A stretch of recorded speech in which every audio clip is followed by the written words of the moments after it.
High বন্ধুরা, তো আমি আজকে রান্না করব মাছ। আর আমার একটা নতুন ভিডিওতে আপনাদের স্বাগত। দেখবেন, আশা করি আপনাদের খুবই ভালো লাগবে। তো আমি মাছটা ফ্রিজে রেখেছিলাম, দেখুন কতটা বরফ জমে গেছে। মাছটা এখন আমি ভাজি করে নেব। তো মাছটা এখন আমি সব রকম মশলা দিয়ে ভাজি করে নেব, মানে নুন আর হলুদ দিয়ে ভাজি করে নেব।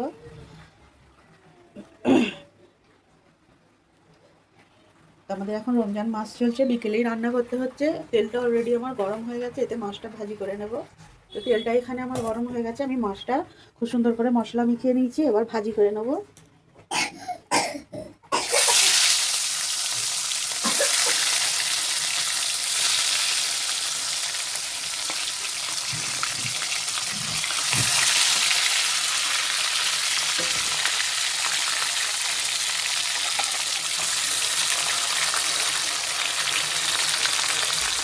এখানে আমার মাছটা ভাজি দিতে থাক।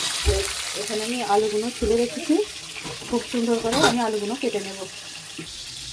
তো এখানে সব কিছু ছুরি দিয়ে কাটাকাটি করতে হয়। এখানে আমার বটি নাই,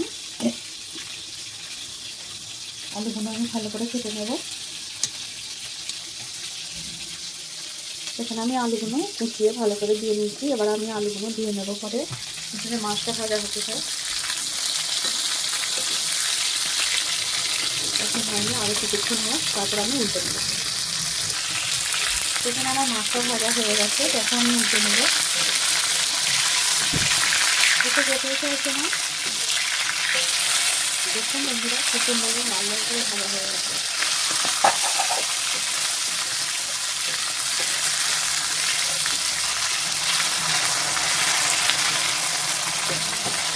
দেখুন এখানে আমার মাছটা খুব সুন্দর করে লাল লাল করে ভাজা হয়ে গেছে। এই জন্য আমি পেঁয়াজ কেটে নেবো, তারপরে তরকারিটা রান্না করবো। এখানে আমি তরকারি রান্না করে নেবো।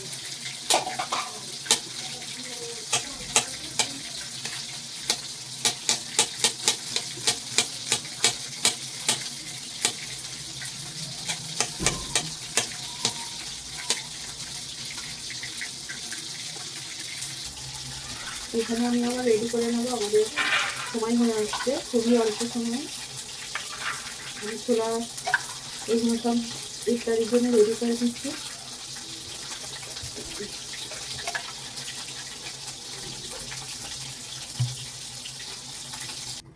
তো দেখুন এখানে আমার মাছটা ভাজা হয়ে গেছে, এবার আমি মাছের তরকারিটা বসিয়ে নেব। তো আমাদের তো এখন রমজান মাস চলছে, আপনারা সবাই জানেন, সেই জন্য আমি আদা, ছোলা আর খেজুরটা এখানে রেডি করে নিয়েছি। এবার ফলগুলোও আমি রেডি করে নেব, খুবই তাড়াতাড়ি করছি।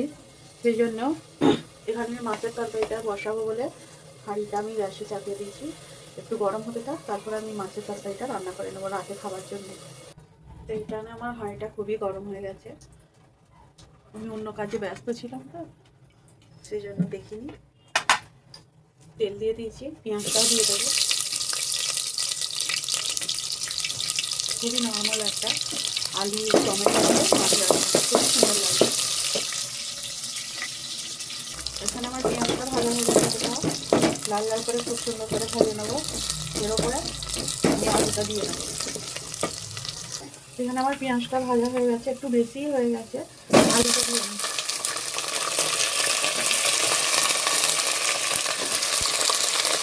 এতে আমি সব মশলাগুলো অ্যাড করে দেবো। আদা রসুনটা দিয়ে দিই, এরই উপরে আমি সব মশলা দিয়ে দেবো।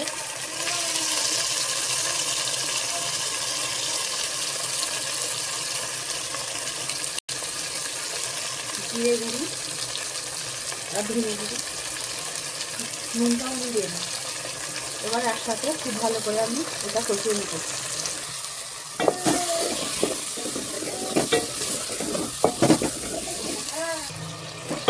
এখানে আলুটা খুব ভালো করে কষিয়ে নিই, এখন কষানো থাক, আরও আমি 5-10 মিনিট কষিয়ে নেব। তারপরে এতে টমেটো দেবো, অল্প অল্প জল দিয়ে আমি আলুগুলো কষিয়ে নেব।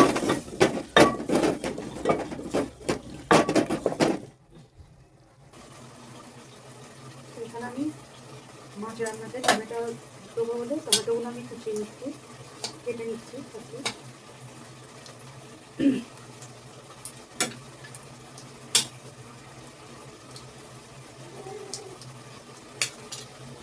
এখানে আমি টমেটোগুলো কেটে নিয়েছি, আর এখানে মাছের তরকারিটা কষানোই হচ্ছে, আর এখানে মাছ ভেজে রাখা আছে। তার সাথে সাথে আমি আমাদের যে রোজার মাসে ইফতার হয় সেই জন্য আমি ফলও কাটছি। আসলে একা হাতে তো অনেকই কষ্ট হয়ে যায়, আর পরিবারের কেউ নেই যে কিছুটা হেল্প করবে।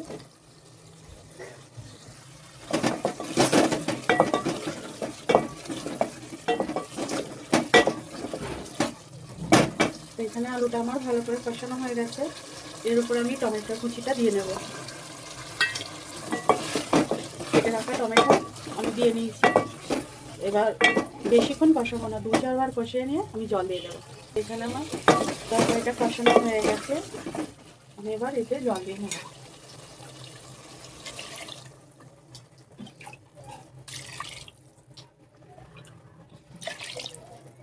এখানে জল দিয়ে নিচ্ছি, এই ঝোলটা একটু ফুটতে থাকবে, তারপরে আমি মাছটা দেবো। এখানে আমি পেঁয়াজ করবো বলে কড়াই বসিয়ে দিয়েছি, কড়াতে তেল দিয়ে নিই।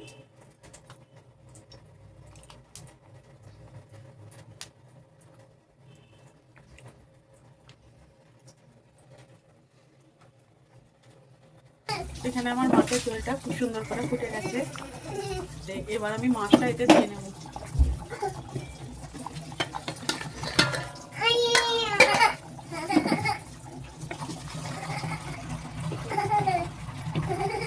এটা আমার হতে দেয় মাছের ঝোলটা।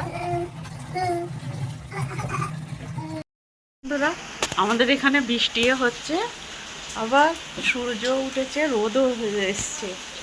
কি সুন্দর লাগছে এখন, খুবই ভালো লাগছে। এদিকে সূর্যও আছে, এদিকে আবার বৃষ্টিও হচ্ছে। তো আপনারা কে কোথা থেকে দেখছেন অবশ্যই জানাবেন, আপনাদের এখানে এখন বৃষ্টি হচ্ছে কি না। দেখুন অনেক জোরে বৃষ্টি হচ্ছে, এমনিতেই এখানে ঠান্ডা, আবার বৃষ্টি হচ্ছে। তা আমরা থাকি উত্তরাকাশীতে, উত্তরাখণ্ডের। আপনারা কে কে উত্তরকাশী থেকে দেখছেন বলবেন।